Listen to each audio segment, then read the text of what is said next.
bienvenue ici à la faculté de l'Université de Bretagne occidentale. Donc, on va vous présenter la licence de sciences sanitaires et sociales. Cette réunion qui vous est proposée aujourd'hui est organisée par Cap Avenir. Cap Avenir, c'est le service d'information, d'orientation, d'insertion et d'entrepreneuriat de l'université. Ça veut dire quoi? Ça veut dire que Cap Avenir a pour mission d'informer les lycéens sur l'université, mais aussi d'accompagner tous les étudiants de l'université qui le souhaitent ou qui en ont besoin sur leur orientation tout au long de leur cursus universitaire. Donc moi, je travaille à Cap Avenir et je suis chargée d'orientation. Et c'est donc Cap Avenir qui organise cette réunion dans le cadre d'un projet qui s'appelle le projet Brio. Donc, ce qu'on va faire, je vais laisser la parole à Monsieur Braverman, qui est le responsable de la licence sciences sanitaires et sociales, pour qu'il vous présente la licence. Et on a la chance aujourd'hui que vous ne soyez pas très nombreux, enfin nombreuses d'ailleurs. Donc, n'hésitez pas à prendre la parole, à poser vos questions. On va pouvoir rendre cet échange interactif sans aucune difficulté. Toutes les questions, n'hésitez pas à les poser. On est là pour y répondre. Donc voilà. Donc, je vous laisse la parole, Monsieur Braverman. Oui, bonjour, bienvenue donc à cette réunion d'information sur la licence sciences sanitaires et sociales. Merci, on diffuse un PowerPoint et j'en profite pour vous dire que la réunion est filmée, donc oui. À celles et ceux qui nous verraient après, je crois que c'est là. Mais rassurez-vous, la salle n'est pas filmée, et après il y a un montage, j'imagine. Donc non.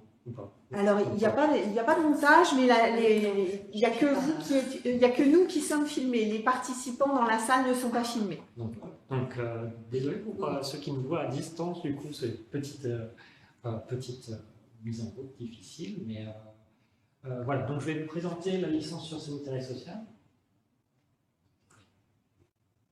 Bon, je me présente, je suis Louis Braverman, je suis maître de conférence à l'UBO. Je suis responsable de la licence sciences sanitaires et sociales et je suis sociologue. Je suis maître de conférence en sociologie. Je suis responsable de la licence, du cycle de licence L1, L2, L3 et plus spécifiquement de la L3. On se répartit les années avec des collègues, je vous parlerai si besoin. Donc voilà. La licence sciences sanitaires et sociales, je vais commencer par dire que c'est une licence qui est située à la fac de médecine. Donc c'est la seule licence à la fac de médecine et donc c'est les locaux qui sont situés à la fac de médecine avec des amphis, des salles de TD, voilà, quelque chose de classique. Vous regarderez éventuellement, si vous n'êtes pas familier, des plans de l'UBO où ça se situe. C'est bien desservi, des questions classiques, souvent des étudiants, c'est comment on fait pour, voilà, qu'est-ce qu'il y a à manger, ou comment on fait pour éventuellement se garer, ou des choses comme ça, donc je peux en discuter après si besoin. Aujourd'hui, justement, il n'y a pas d'étudiants présents, ils n'ont pas répondu présent, ils n'étaient pas disponibles aujourd'hui pour venir, donc vous n'aurez que le son de cloche d'un enseignant. Je suis désolé, je vais essayer d'être le plus transparent possible, c'est-à-dire que moi j'ai pas de... je peux dire que j'ai rien à gagner à survendre la licence, mais seulement vous n'avez pas le point de vue et l'expérience d'une étudiante en lycée. Mais pour compléter tout ce que vous allez pouvoir apporter, il y aura les journées portes ouvertes du 1er février, oui, où là, il y aura la possibilité, je pense, de rencontrer des étudiants également, en complément de cette journée. Bonjour. Excusez-moi du retard. Bienvenue.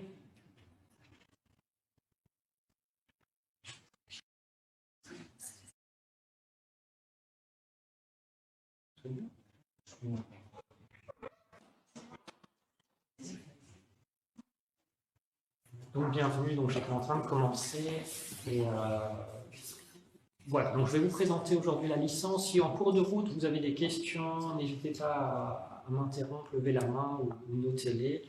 Il y a des choses qui sont très générales et d'autres un peu plus précises, techniques, donc n'hésitez pas. Alors, je risque de vous perdre dès la première diapo, donc je pourrais redire un peu en précisant les choses. C'est-à-dire que c'est une licence, vous savez à peu près tout ce que c'est qu'une licence, assez classique, hein, une licence avec 3 années qui donne l'obtention d'un grade de licence. À la fin des 3 années, vous êtes diplômé de licence sciences sanitaires et sociales et vous pouvez candidater à des masters. Ce n'est pas seulement une licence, c'est aussi une LAS, une licence accès santé, c'est-à-dire que certaines étudiantes peuvent être acceptées au sein de la licence également en LAS, c'est-à-dire que souvent c'est des étudiantes qui veulent entrer en médecine, pharmacie, kiné ou odontologie, dentaire ou sage-femme, donc sémiotique. En première, deuxième ou troisième année. Je ne reviendrai pas forcément aujourd'hui sur toutes les spécificités des concours de médecine, hein, mais j'imagine qu'Instafac fait une... Alors, on a eu justement une conférence Instafac en décembre sur les études en médecine et justement la PAS et la LAS. Et cette conférence Instafac, elle est disponible en replay sur le site de Cap Avenir que je vous montrerai tout à l'heure. Voilà, donc j'y reviendrai si après vous avez des questions plus précises, mais donc c'est donc une licence, une LAS. Il y a des liens avec les IFSI, donc les écoles d'infirmières de Bretagne, du Finistère surtout, pardon, du Finistère, avec la possibilité de rentrer en IFSI avec des passerelles, donc une expérimentation qui se déploie à l'UBO et en partenariat avec les IFSI, dont on pourra vous présenter après un peu plus les possibilités de passerelle.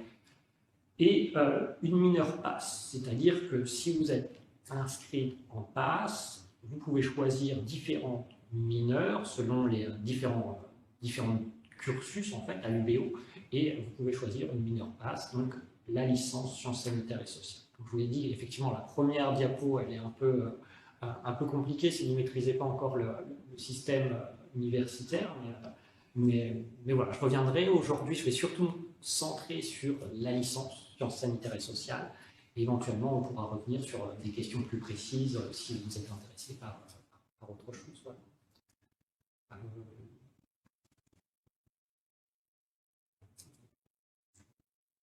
Alors, donc la licence sciences sanitaires et sociales, on la nomme aussi L3S ou SSS. Voilà, c'est bien la licence sciences sanitaires et sociales. C'est une formation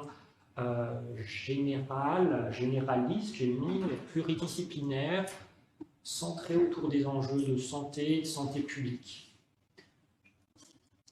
Elle est généraliste dans le sens où vous avez plusieurs enseignements, j'y reviendrai après, qui s'articulent autour de thématiques de santé publique. Elle est aussi généraliste dans le sens où ce n'est pas une licence qui est professionnelle ou professionnalisante au sens strict du terme, c'est-à-dire qu'après une licence, vous n'avez pas de travail. C'est-à-dire qu'il faut faire un master en fait pour avoir des compétences plus spécialisées afin de s'insérer dans le marché du travail. Voilà, je l'ai dit un peu brutalement, mais parfois, voilà, au lycée, on s'intéresse à quel type de travail on peut faire.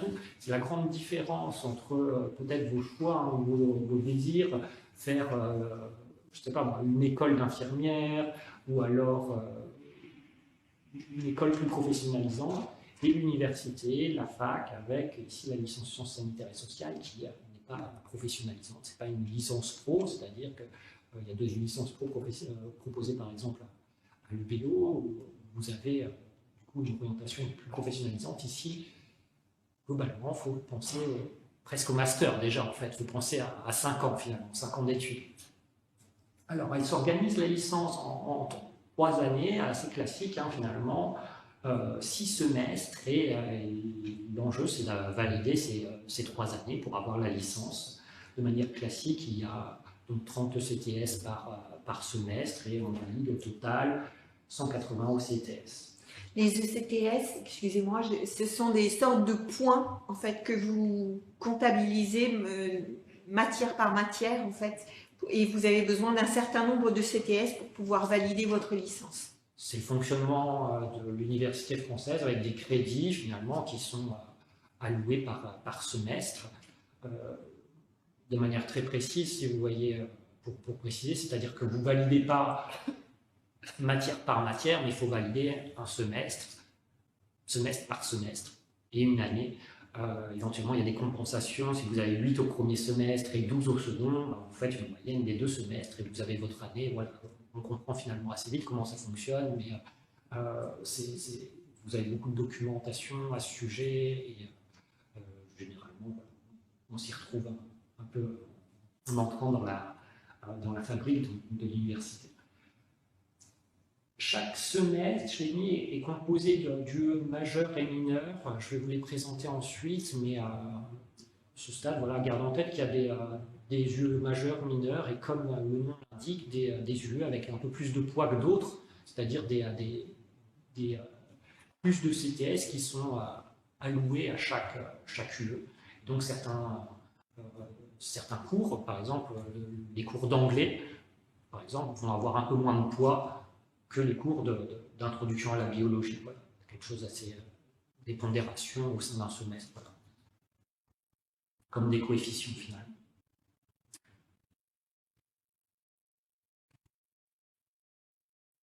Alors, je l'ai dit, la licence sciences sanitaires et sociales est orientée vers les questions de santé publique.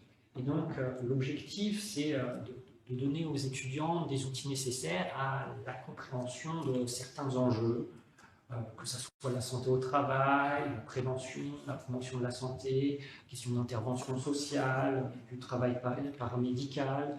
Donc c'est assez vaste, peut-être ça reste peu connu, mais pour vous donner une petite illustration, je vous rappelle, voilà, on est tous passés par la Covid-19 et ça nous a rappelé à quel point la santé n'est pas seulement une affaire biomédicale, avec une question de soins, mais c'est aussi voilà, une question d'organisation de la santé, des questions de prévention, des questions de santé au travail, des liens entre différentes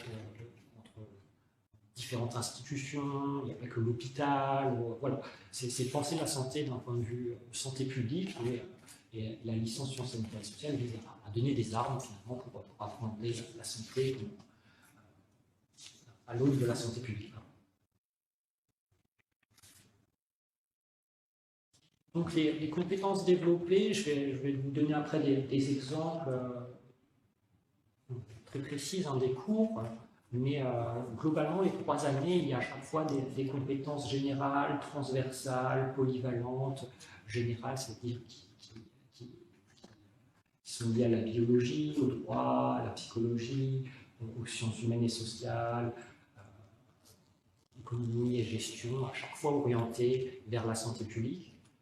Des compétences transversales, donc en épidémiologie, santé au travail, prévention, promotion de la santé, éducation de santé, et des compétences plus polyvalentes que vous retrouverez dans beaucoup de filières finalement à l'université. Vous allez avoir de l'anglais, de la communication, la méthode de recherche, pareil sur votre projet professionnel, finalement des choses assez communes dans toutes les filières.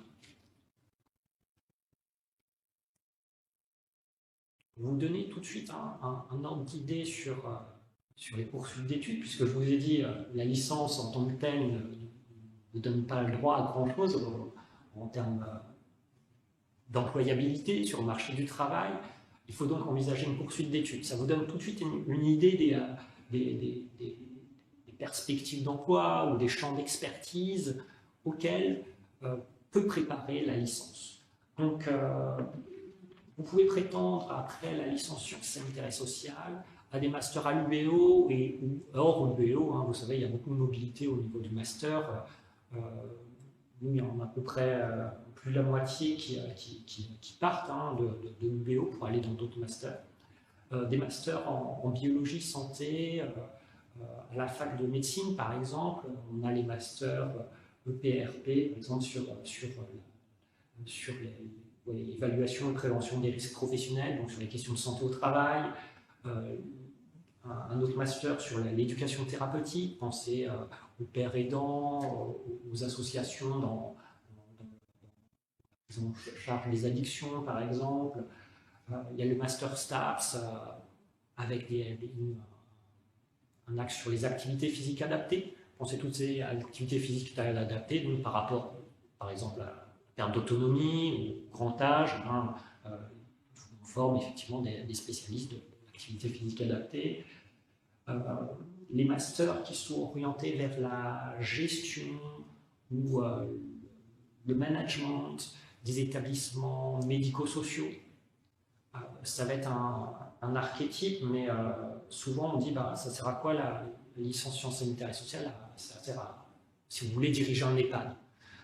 Diriger un EHPAD, c'est peut-être pas très sexy hein, comme métier, surtout quand on a 18 ans, mais gardez en tête que c'est pas forcément que ça, de diriger un EHPAD, mais c'est d'avoir des postes de cadre dans des structures médico-sociales, dans le champ du vieillissement, c'est vrai, mais aussi ça peut être dans le champ du handicap, des maladies chroniques, voilà, des postes qui ne sont pas directement des postes de soignants, mais qui sont dans le soutien à une institution qui accompagne des personnes en perte d'autonomie, par exemple. Donc, il y a aussi des masters dans la question du développement social, les interventions auprès soit des personnes âgées, soit des personnes en situation de handicap. Voilà les exemples. Vous voyez, les exemples de masters, ça vous donne un peu la diversité des masters auxquels vous pouvez prétendre après une licence, et du coup la diversité des secteurs d'emploi auxquels vous pouvez vous projeter à long terme. Sachant que ces mêmes types de masters qui sont offerts à l'UBO, on retrouve un peu les mêmes choses dans le reste de la France, avec dans toutes les villes, dans toutes les grandes villes, une offre de formation qui existe en santé publique, donc vous la retrouverez à chaque fois dans différentes villes, notamment à Rennes, à Paris, beaucoup d'étudiants qui partent à Rennes, Paris, des masters plutôt orientés gestion des établissements, plutôt orientés éducation thérapeutique, plutôt santé au travail, plutôt vers l'épidémiologie, mais à chaque fois ça reste un peu le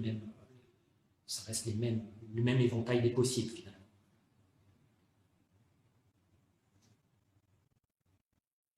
Et donc j'en ai un petit peu parlé, mais pour vous donner quelques idées, voilà, des professions auxquelles peuvent aboutir la licence indirectement, ou un master après, ça peut être plutôt des cadres, comme je le disais, dans un établissement du secteur médico-social ou alors social, plus médical.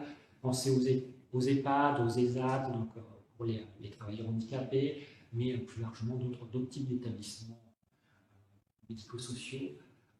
Cadre à l'ARS, donc l'Agence régionale de santé, travailler en tant que chargé d'études ou chargé de mission, ça peut être pour des associations, ça peut être pour des institutions aussi, des institutions nationales, pensez, je ne sais pas moi, l'Institut national du cancer, on est chargé de mission, ça peut être des collectivités territoriales qui ont des projets en promotion de la santé ou en question d'environnement et santé, et alors il y a effectivement des chargés de projet, chargés de mission.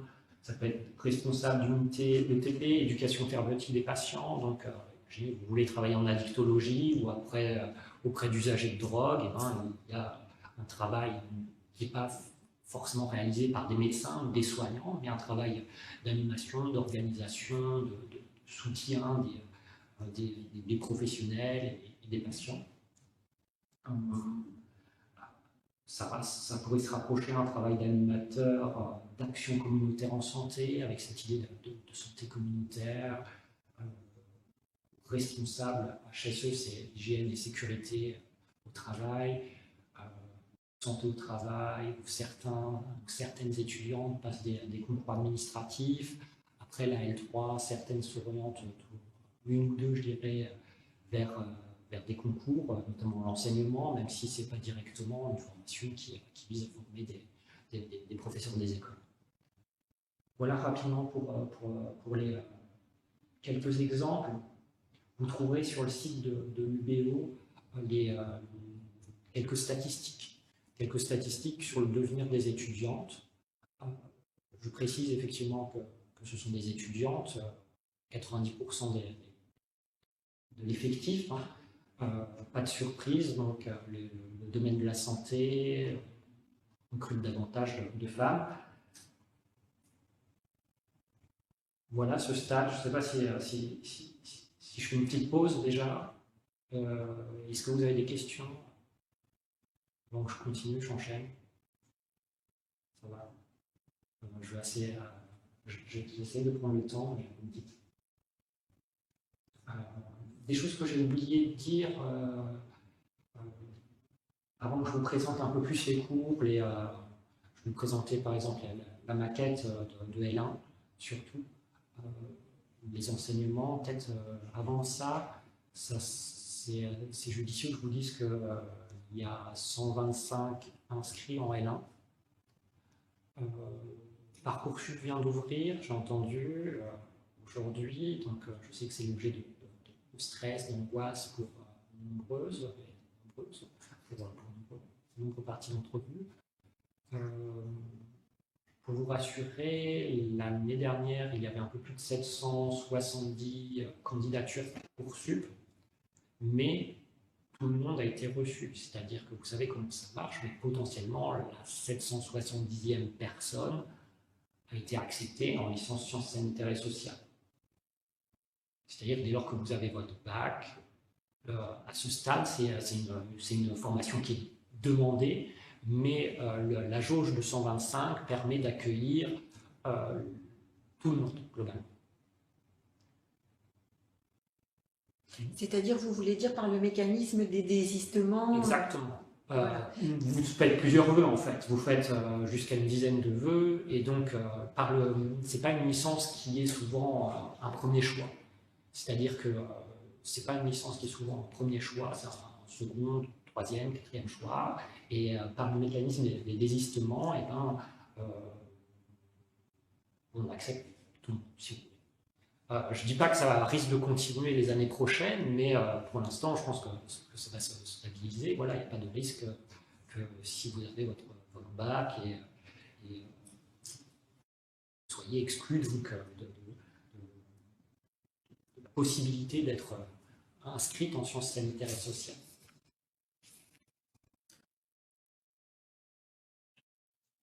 Je précise que ce n'est pas tout à fait le cas pour les LAS. Comme j'ai dit, c'est une licence, pardon, si je complexifie déjà, c'est une licence sciences sanitaires et sociales avec 125 inscrites. Il y a un quota de 25 LAS. Il y a une file d'attente pour les LAS. C'est-à-dire que si vous, à Parcoursup, vous candidatez en LAS, sciences sanitaires et sociales, vous n'êtes pas forcément accepté en LAS sciences sanitaires et sociales. J'ai noté, je vais vérifier, pour vous donner un ordre d'idée, peut-être que ces statistiques-là, vous ne les avez pas sur Parcoursup, mais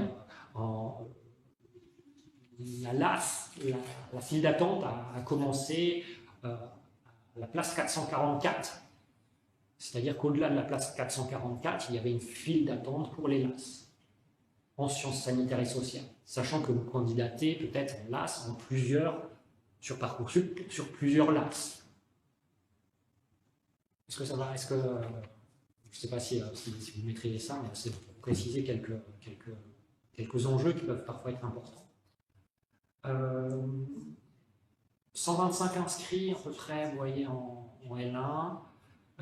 Ça fait un amphi qui est assez important. Toutefois, cet amphi, il est vite clairsemé. C'est-à-dire qu'il y a des étudiantes qui ne viennent plus assez vite, qui abandonnent, et donc on se retrouve à faire, comme à l'université, des promos, voilà, où il y a des absents, de manière assez classique, et donc le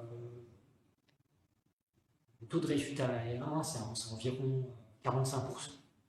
Donc une fois que vous êtes accepté, il y a seulement, vous voyez, la moitié, hein, grosso modo, qui réussit à valider ça.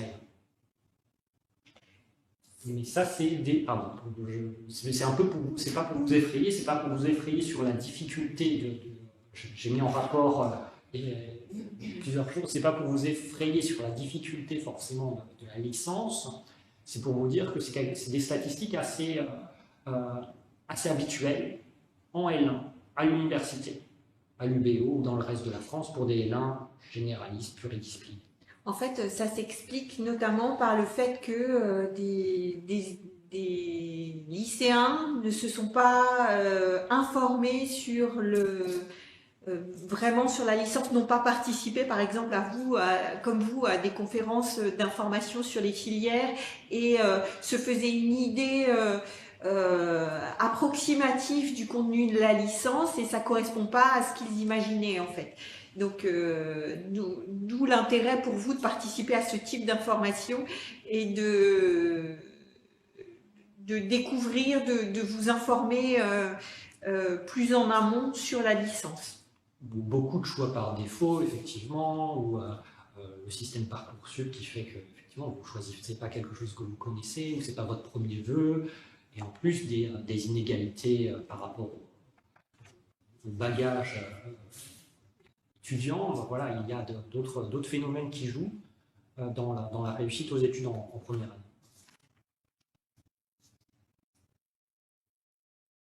Pardon, ça reste un peu flou. Vous me dites si j'ai besoin de préciser des choses. Oui. 45%, c'est au bout des 3 ans. Non, la première année. Le taux de réussite, après en L2, L3, il augmente assez logiquement.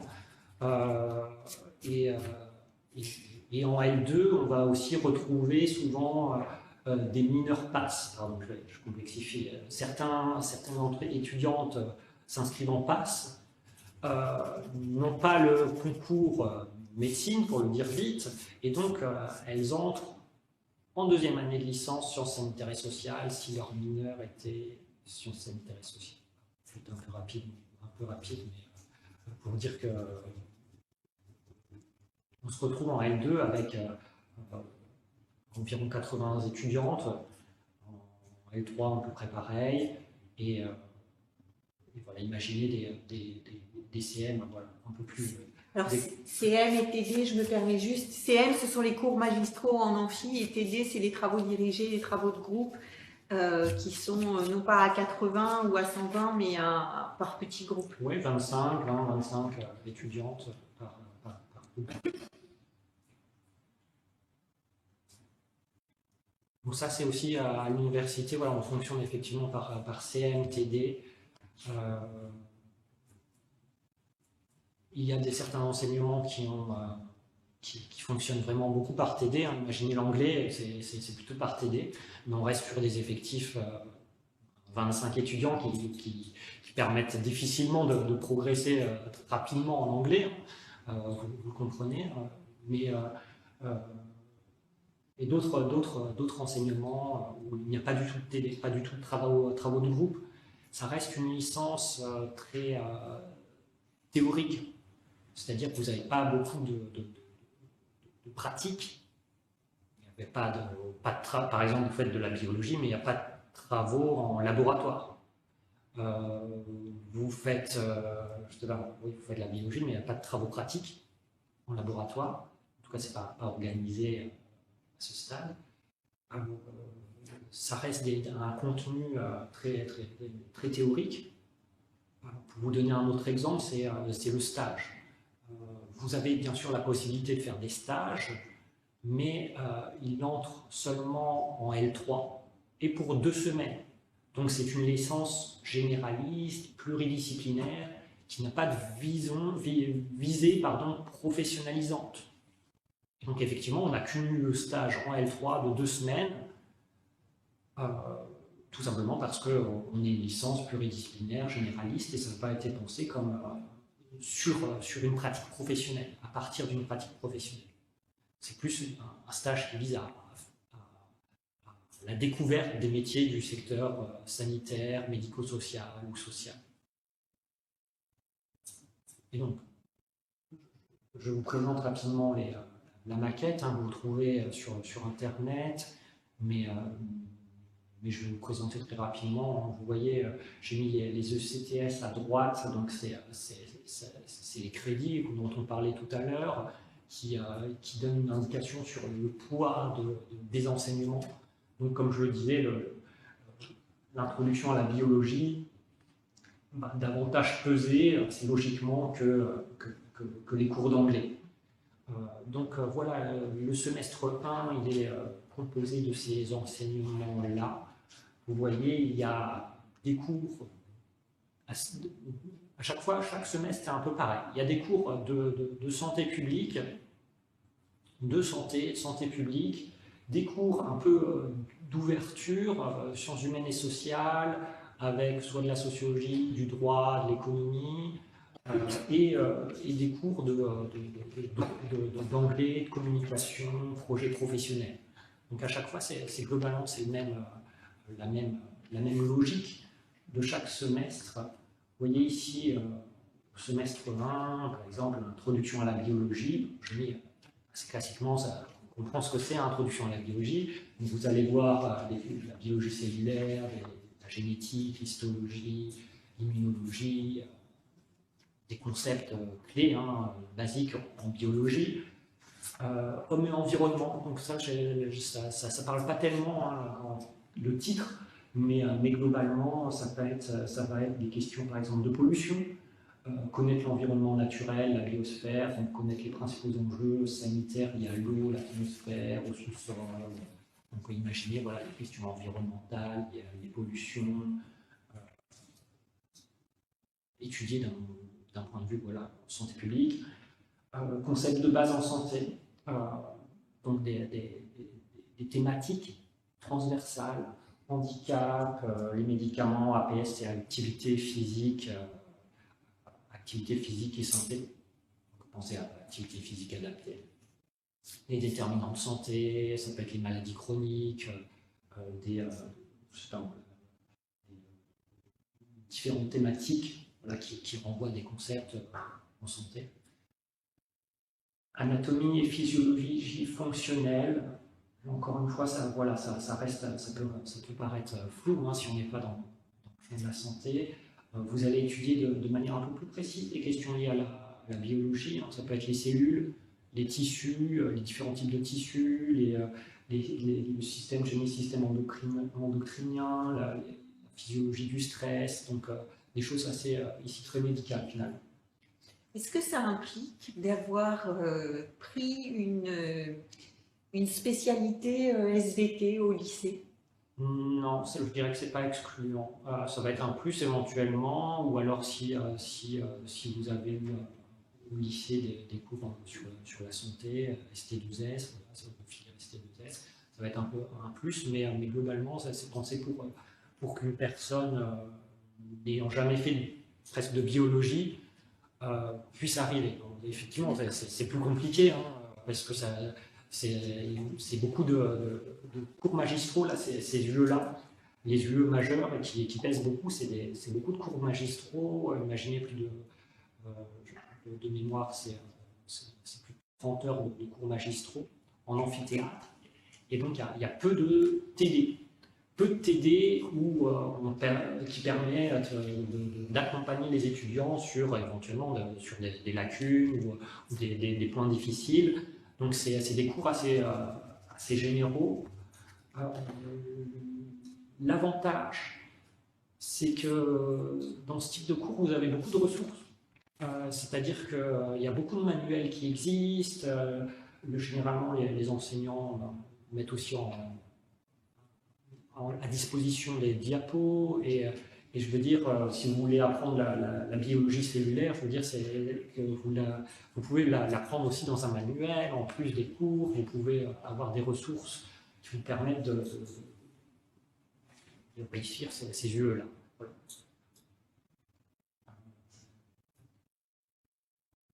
Et puis après, comme je le disais, voilà, vous voyez des cours anglais, méthodologie de travail à l'université, technique d'expression ou et PVP, ou alors c'est une milieu à choix pour le parcours IFSI, par exemple, donc le partenariat avec les IFSI sur les questions d'éthique, législation.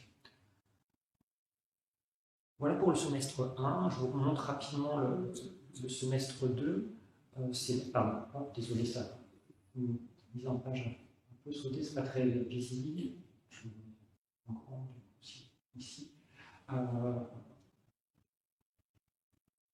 C'est le même principe. Vous voyez, les UE, c'est un peu le même principe avec, dans la continuité du semestre 1, système de santé, institutions sanitaires et sociales, structure d'intervention sociale, droits des personnes. Donc ça, c'est la première UE, système de santé, c'est plus une UE sur les organisations, les institutions en santé. La deuxième UE, la structure d'intervention sociale et droits des personnes, c'est du droit de la santé. Ça, c'est les cours que vous suivrez si vous êtes inscrite en PASS, mineur, sciences sanitaires et sociales. C'est deux cours en lien avec la PASS. C'est les mineurs PASS, pardon. Et après, il y a d'autres enseignements, démographie et vieillissement, épidémiologie, statistique et informatique, donc un milieu qui est divisé en trois cours différents, un cours d'épidémiologie, un cours d'informatique, un cours de statistique, une anatomie, physiologie générale 2, du coup c'est le prolongement du 1 au premier semestre, et puis après vous avez anglais, technique d'expression, introduction à l'anthropologie, c'est moi qui m'assure, et des enseignements qui sont collectifs à tout l'UBO, par exemple sur les violences sexuelles et sexistes. Voilà, des questions sur les cours, des remarques,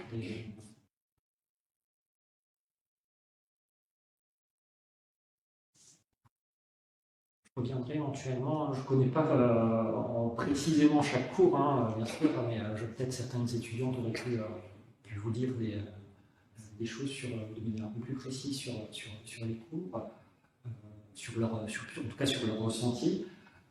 Moi, ce que je peux partager avec vous, c'est aussi le calendrier, hein, bien sûr. C'est des choses qui peuvent être intéressantes. On a un calendrier commun à l'UBO, c'est-à-dire que de manière assez classique, le semestre 1 commence tout début septembre et il termine avant les vacances de Noël. C'est-à-dire que vous allez avoir les partiels, ce qu'on appelle les examens terminaux, donc avant les vacances de Noël. Et le deuxième semestre, c'est donc du début janvier à début mai, finalement. Ça laisse la possibilité, vous voyez, d'articuler un travail d'été, à des stages, pour financer vos études, pour manière très concrète.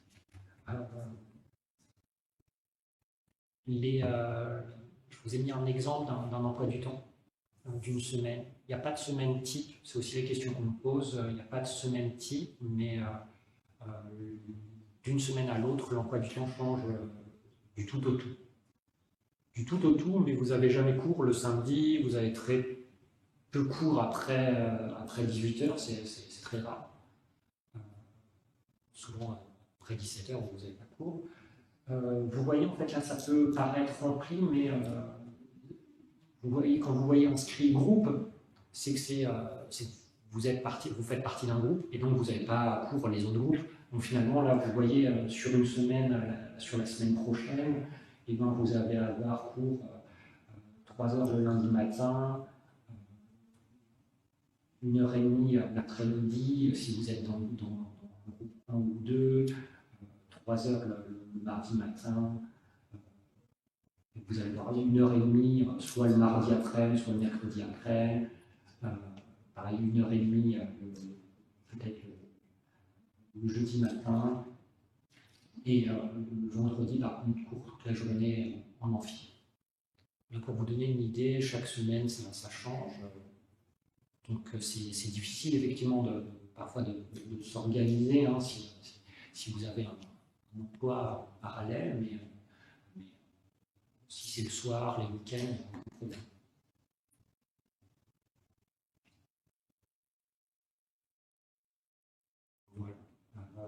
j'ai deux, trois choses en plus peut-être à montrer pour prolonger un peu amorcer la discussion. Je vous ai parlé tout à l'heure de la validation de votre licence. Donc, gardez en tête ces ECTS, donc ces crédits. Il faut 180 ECTS pour valider la licence. Chaque semestre, une fois que vous l'obtenez, vous l'avez acquis une fois pour toutes. Hein. Bien sûr, il y a la possibilité de redoubler. Et chaque semestre, il y a 2 sessions d'examen. C'est-à-dire, il y a les examens, comme je disais, avant les vacances, et on a une session avant les vacances de Noël, par exemple, pour le semestre 1, il y a une session de rattrapage, une session 2. Si vous n'avez pas la moyenne au semestre 1, vous pouvez passer en session 2 plus tard dans l'année, avant l'été.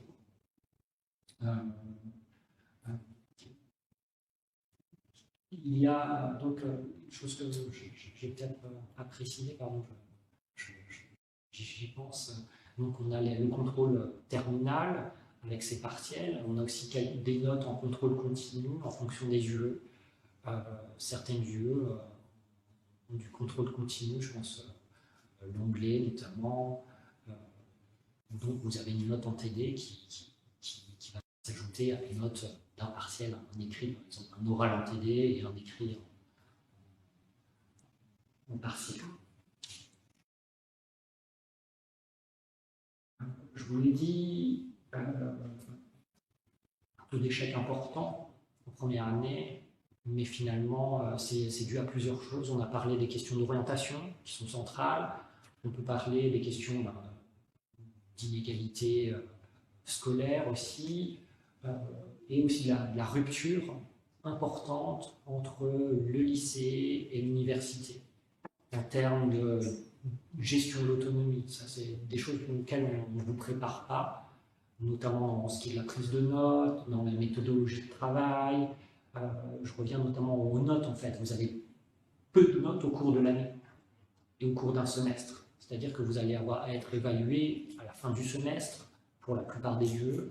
Et ça peut être déstabilisant pour des étudiants qui sortent du lycée, qui ont l'habitude d'avoir des contrôles continus, des notes régulières, des évaluations. Donc là, ce n'est pas le cas. Vous êtes libre, en fait, d'organiser vos révisions. C'est à vous de le faire et c'est à vous d'anticiper. C'est à vous d'apprendre une nouvelle méthodologie de travail, de vous faire à l'université. C'est aussi ces éléments-là qui expliquent la difficulté pour certaines de réussir en L1. Est-ce qu'il y a un système de parrainage ou un système d'aide justement aux étudiants qui arrivent en première année pour comprendre comment est-ce qu'il faut s'organiser pour travailler? On a un cours de méthodologie du travail universitaire, mais je dirais que ce n'est pas là qui va sauver les étudiants qui ont des difficultés. Un système de parrainage a été mis en place seulement cette année, donc on manque un peu de recul. Je ne sais pas si ça va être stabilisé, si vraiment ça va continuer les années prochaines, l'année prochaine en l'occurrence, mais les étudiantes ici s'organisent entre elles, c'est-à-dire que ici ce n'est pas l'équipe enseignante qui met en place ce type de parrainage, mais historiquement, voilà, à l'université, à l'UBO, c'est les étudiants, les associations d'étudiants qui s'organisent. Ce type de parrainage-là, il marche très bien si vous inscrivez en PASS. Si vous inscrivez en PASS, ça marche très bien. Il y a des étudiants qui ont été reçus en médecine, qui vont faire un tutorat très poussé pour vous accompagner. Dans les licences, généralement, voilà, ça a plus de mal à se mettre en place et on manque un peu de recul. Donc, voilà, les étudiantes essayent de mettre en place un système de tutorat par une autre. Oui. Est-ce qu'il est possible de faire une journée, on va dire, d'intégration en terminale pour l'étudiant, pour venir voir comment ça se passe sur une journée, possible d'organiser ça? Vous prévoyez ce genre de dispositif ou pas? Alors justement, on l'a pas encore, on l'a pas encore organisé pour cette licence-là, mais ça peut s'envisager Je vous invite, je vous montrerai tout à l'heure le site de Cap Avenir sur lequel il y a la rubrique immersion. En fait, ce que vous décrivez, ça s'appelle des immersions. Voilà. Et on n'en a pas encore organisé en licence sciences sanitaires et sociales, mais ça peut s'envisager. C'est totalement possible. La difficulté, c'est que ça soit utile aux élèves de terminale, en fait. Si vous venez un jour où vous voyez, vous allez à un cours d'anglais ou de statistiques, bon, ça va peut-être en TD, ça va peut-être pas vous dire grand-chose. Donc, Ne serait-ce que pour appréhender en fait les méthodes à mettre en place, pour Ouais. s'adapter à. C'est vrai que le passage de lycée à supérieur peut être un peu déstabilisant. ben, soit de manière très concrète, soit vous contactez Cap Avenir, soit vous revenez vers moi si c'est une, deux, trois étudiantes et on trouve un jour et bienvenue. Ah ben, Bienvenue. nous, Cap Avenir est tout à fait favorable à organiser ça, donc il n'y a pas de souci. Il faut juste définir après une date et quelques éléments. Et puis nous, on vous fait signer une convention. En fait, parce que ça dépend si c'est sur temps scolaire ou si c'est sur temps de vacances scolaires. Si c'est sur temps scolaire, il faut une convention qui soit signée Pour le par- lycée, par le lycée, par vous et par Cap Avenir, en fait, pour que vous soyez couverts, enfin pour que l'étudiant soit couverte. Et puis si c'est sur vacances scolaires, en général, ça se fait la première semaine des vacances de février ou d'avril. Et là, la convention, elle est signée juste, elle n'a pas besoin d'être signée par le lycée, elle est signée juste par Cap Avenir et par les parents si l'élève est mineur, et sinon c'est par l'élève lui-même. Mais on peut tout à fait organiser ça, moi j'y suis tout à fait favorable. Donc, le plus simple, c'est si vous êtes intéressé, c'est peut-être moi je peux me charger d'organiser ça si vous le souhaitez, et avec vous monsieur, et vous pouvez nous mettre un mail à immersion au singulier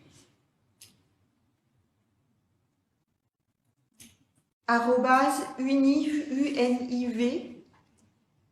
tiré de la touche 6 brest.fr.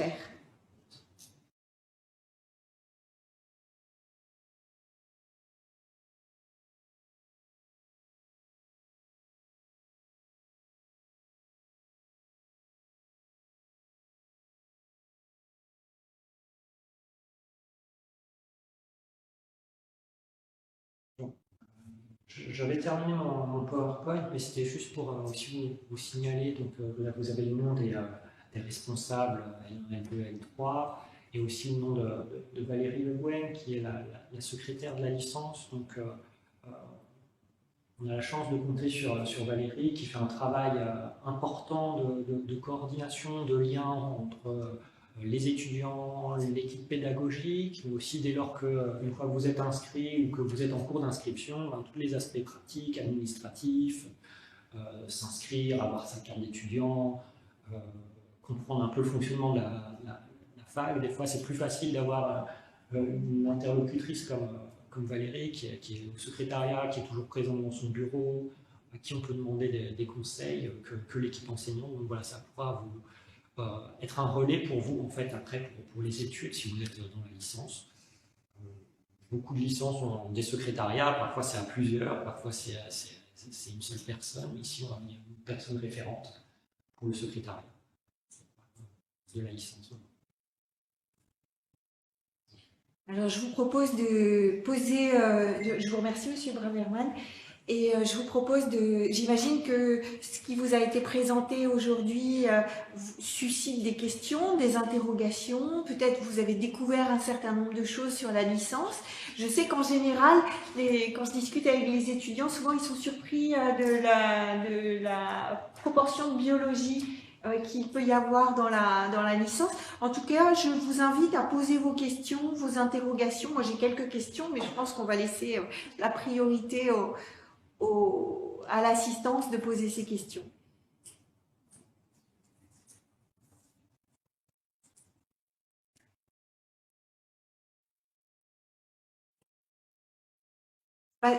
Il Il n'y a pas de questions particulières. Oui.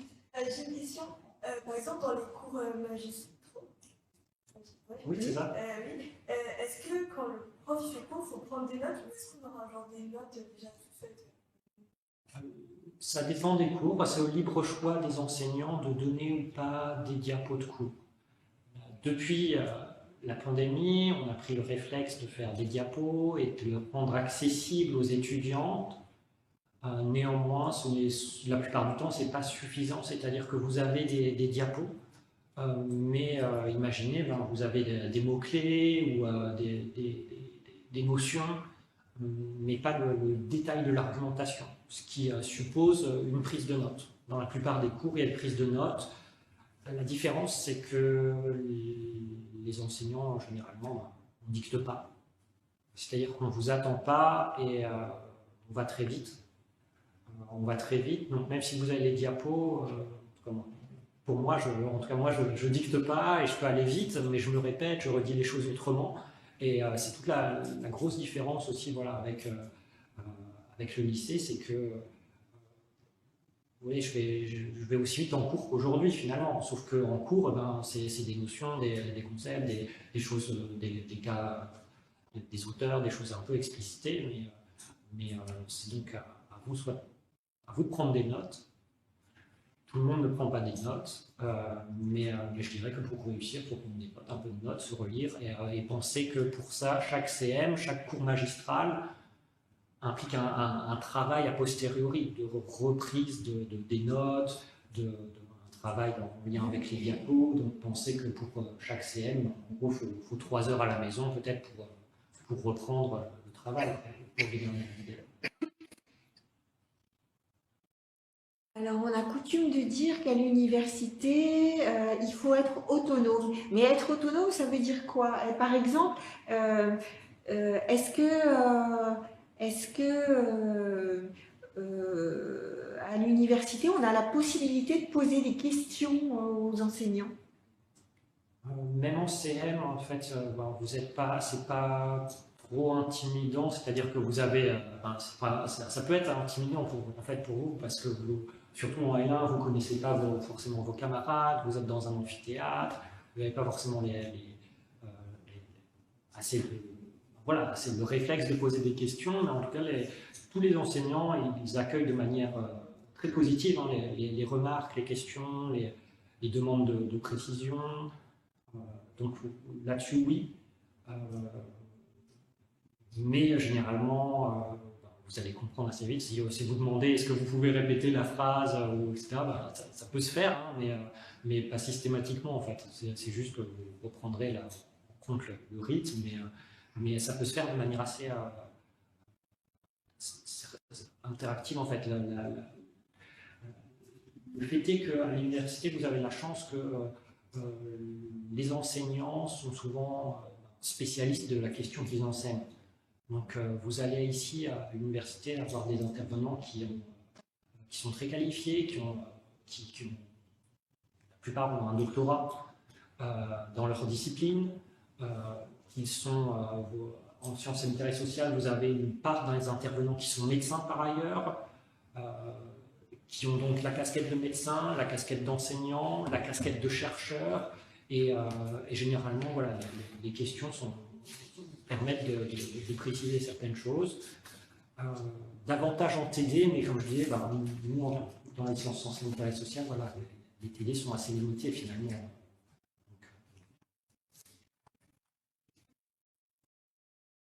Donc malgré le nombre important d'étudiants dans un amphi, on peut tout à fait être amené à poser des questions. Mais je crois que la grande différence entre le lycée et l'université, c'est qu'au lycée, c'est les enseignants qui vous posent des questions. À l'université, les enseignants posent peut-être moins de questions, mais c'est à soi-même de faire la démarche de poser des questions. Peut-être plus ça.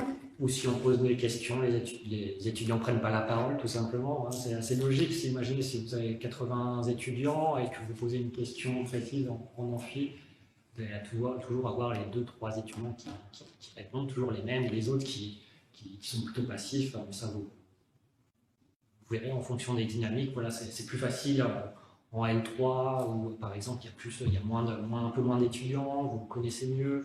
Donc là, il y a plus d'interactions possibles, mais souvent, en L1, la rentrée, le premier semestre, ça reste difficile. Certains sont rassurés aussi, hein. Je sais que certains étudiants sont rassurés de pouvoir être discrets pendant les cours. Tout à l'heure, vous disiez qu'il y avait un pourcentage assez important de désaffection en première année. Est-ce que ça se constate à la fin du premier semestre surtout? Fin du premier semestre, plutôt début du second semestre, voilà, dès lors qu'on a aussi les notes du premier semestre, il y a des abandons, des réorientations. Donc nous, en L1, par exemple, on a à peu près 80% des candidats Parcoursup qui viennent de lycée et 20% de réorientation. Donc déjà, ça donne un ordre d'idée, c'est que dans les licences, généralement, à l'université, en L1, il y a une part de réorientation d'étudiants, donc des choix qui changent au niveau du supérieur. Mais du coup, tout à l'heure, vous nous avez dit qu'il y a aussi les notes du semestre 1 qui peuvent compenser les notes du semestre 2 qui peuvent compenser les notes du semestre 1. Donc ça signifie sans doute qu'il ne faut pas se décourager lorsqu'on voit ces notes du premier semestre. C'est pas parce qu'on a un mauvais premier semestre qu'on ne pourra pas réussir sa première année, si je vous comprends bien. Oui. Voire même, ça dépend après de quelle note on parle. En gros, si vous avez 8, 9, 8 c'est difficile, si vous avez 9, c'est jouable de s'améliorer. Généralement, si vous avez des bonnes notes dès le premier semestre, il n'y a pas de souci, vous arriverez à valider votre licence en gardant un peu le même rythme de travail. Il y a quelques étudiants, parfois on arrive qui arrivent à s'améliorer ou qui compensent. Voilà, effectivement, il ne faut pas désespérer. Si vous êtes dans les étudiants un peu limites, pour plusieurs raisons, hein, vous pouvez très bien aboutir à valider une licence comme tout le monde. Voire même des étudiants, pour vous donner un ordre d'idée, qui peut accepter des étudiants parfois qui étaient en BTS avant, les accepter voire en deuxième année ou en troisième année en fonction de leur trajectoire, éventuellement de leur parcours professionnel antérieur. Donc, des personnes qui n'ont pas forcément l'habitude de l'université peuvent aussi réussir cette licence.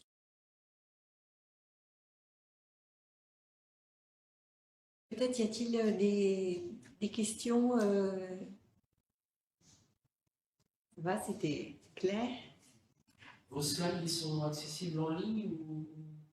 Si vous le souhaitez, nous, on peut les mettre sur le site de Cap Avenir. Je vais vous montrer tout à l'heure. Je vais vous montrer le site de Cap Avenir après. Alors, peut-être une petite précision aussi sur la vie étudiante de manière générale. Vous en avez parlé un petit peu tout à l'heure. Il faut savoir que l'université met à la disposition des étudiants plein de services qui sont destinés à faciliter la vie de l'étudiant. Vous avez par exemple des restaurants universitaires ou si vous êtes boursier, vous avez les repas à 1 €. Et si vous n'êtes pas boursier, les repas sont à 3,30 €. Donc, ça reste relativement abordable. C'est des repas copieux, chauds et chauds. Vous avez les cités universitaires avec des chambres qui sont aux alentours de 260 € par mois, des petites chambres universitaires qui ont tout confort, qui ne sont pas très grandes mais qui ont tout confort. Oui.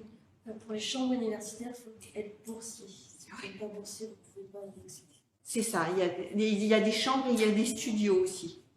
Voilà, vous avez le service universitaire des activités physiques et sportives.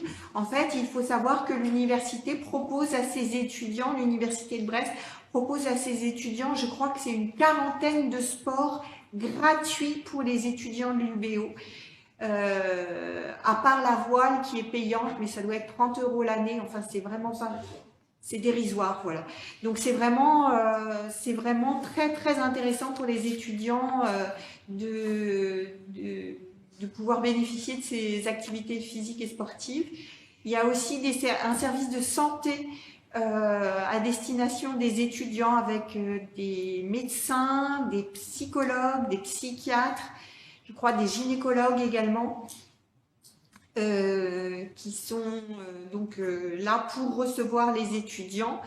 Et puis il y a un service culturel aussi avec des tarifs extrêmement préférentiels pour des spectacles, des concerts pas seulement sur la ville de Brest, mais sur la métropole, donc voire même sur Morlaix. Donc voilà, donc l'université l'UBO développe des services destinés à faciliter la vie des étudiants. Et par ailleurs, comme le disait très bien Monsieur Braverman tout à l'heure, il a insisté sur le rôle des associations étudiantes. C'est vrai que souvent, quand on arrive à l'université, on a un petit peu...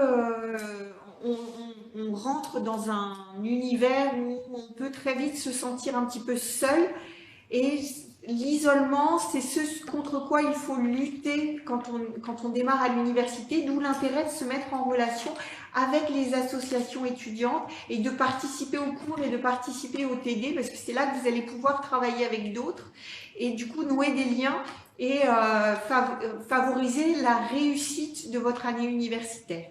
Voilà les petits compléments que je me permettais d'apporter sur la vie étudiante de manière générale. Est-ce que par rapport à tout ce qui vient d'être dit, vous avez des interrogations supplémentaires ?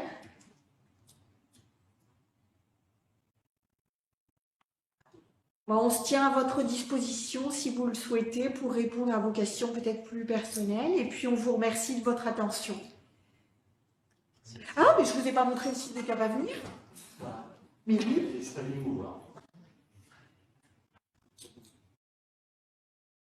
Alors. Donc, comme je vous l'ai dit, Cap Avenir. Alors, c'est où Mozilla, tout en bas. Alors, Cap Avenir, c'est le service d'orientation de l'université. Et sur le site de Cap Avenir, vous avez une rubrique à destination des lycéens.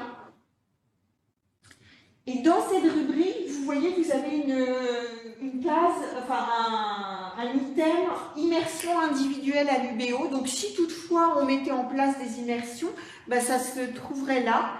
Et vous avez également un Instafac Replay sur lequel vous allez pouvoir retrouver la vidéo de cette conférence Instafac et sur laquelle, si vous le souhaitez, Monsieur Braverman, on pourra mettre votre PowerPoint. Donc c'est là où vous pourrez retrouver le résumé de la journée d'aujourd'hui. Alors d'ici une semaine, je pense, le temps que ça se fasse. Et puis sur le site de Cap Avenir, vous trouvez également une rubrique qui en général plaît beaucoup aux parents, c'est la rubrique enquête. En fait, il faut savoir que chaque université a l'obligation de mener des enquêtes pour savoir ce que deviennent les étudiants de l'université. Et donc, il y a des enquêtes qui sont menées par l'UBO, par le service de Cap Avenir, pour savoir vers quel master, comme l'a dit M. Braverman tout à l'heure, vers quel master se sont dirigés les étudiants de L3 de licence sciences sanitaires et sociales, vers quel métier est-ce qu'ils se sont dirigés, vers quel type de structure est-ce qu'ils ont pu faire leur stage, par exemple. Et vous pouvez trouver toutes ces informations ici. Voilà ce que je voulais vous montrer en complément de ce qui a été dit. Voilà. Ben, je vous souhaite une bonne soirée et un bon courage dans Parcoursup.